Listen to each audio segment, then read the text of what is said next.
मैं आपको अगले 2 मिनट में कुछ ऐसी बातें बताने वाला हूं जिससे आपके एग्जाम में 40 मार्क्स कटने से बच पाएंगे। और अगर ऐसा नहीं हुआ तो दोबारा मेरी वीडियो कभी मत देखना, क्योंकि मेरे को पता है मैं आपसे एग्जाम टाइम में वो कीमती 2 मिनट ले रहा हूं जो बहुत ज्यादा जरूरी है अभी आपके लिए।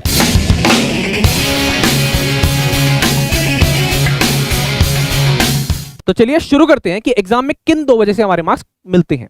तो सबसे पहले अगर मैं बात करूं नंबर ऑफ क्वेश्चंस अटेम्प्टेड, जितने ज्यादा आप क्वेश्चन अटेम्प्ट करेंगे ना उतने ज्यादा मार्क्स मिलेंगे। आपको सीधी सीधी बात समझ में आती है। अब ऐसा नहीं करना है कि आते तो आपको 5 क्वेश्चन है बट बैलेंस शीट मैच नहीं हो रही थी, इस वजह से आपने एक ही क्वेश्चन पे इतना टाइम लगा दिया कि आप 3 या 4 क्वेश्चन अटेम्प्ट कर पाए। ऐसा नहीं करना है। आपको पता है एग्जाम में स्टेप वाइज मार्किंग है, तो जितने ज्यादा क्वेश्चन अटेम्प्ट करोगे उतने ज्यादा मार्क्स मिलेंगे। तो आपको ट्राई करना है जितने ज्यादा, इवन आई कैन से सारे क्वेश्चन अटेम्प्ट करके आने हैं।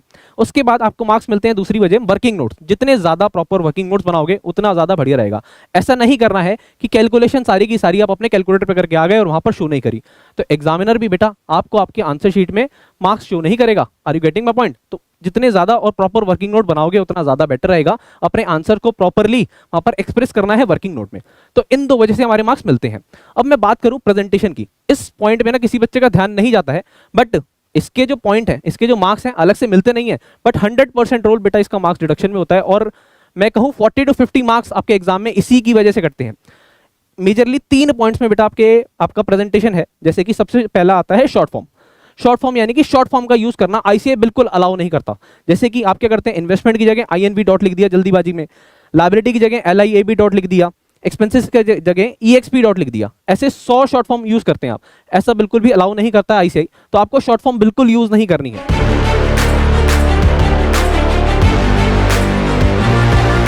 सेकंड आता है फॉर्मेट प्रॉपर ना बनाना।